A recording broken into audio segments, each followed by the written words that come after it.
Okay. Hi, si Georgian Sarambulo, ang tawag nila sa akin, Sharon. Andito tayo ngayon sa Nutrition Fast Food House at titikman natin ng kanilang paksiw. Dito yan sa loob ng Intramuros. Kaya halina, tikman natin.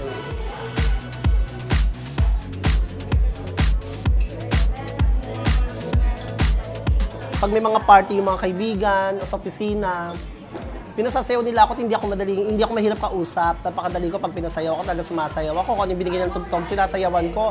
Walang practice, minsan on the spot. Kaya siguro na bansagan din nila akong dance diva. Kasi bukod sa dance diva kasi, hindi na siya sumasayaw. Kumakanta rin ako pampaalis ng stress. Sabi nga stress mo, ibirit mo. Proud na proud naman ako, binansagan nila ako ng gano'n na dance diva. Halika, tikman natin.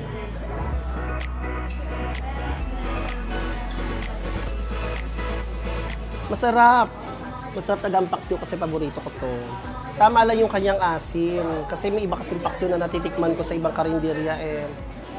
Masisira yung mukha mo sa sobrang asim. Ito tamang-tama lang. Actually naman ng paksiw ko, ito ngayong gulay, ampalaya, silit. Tapos may nilagay pa sila dito. Alam ko itong luya, pampaalis nga ng lansa. Kaya itong kinain ko talagang masarap, walang lansa. Itong isda, ito syempre, ito yung bangus.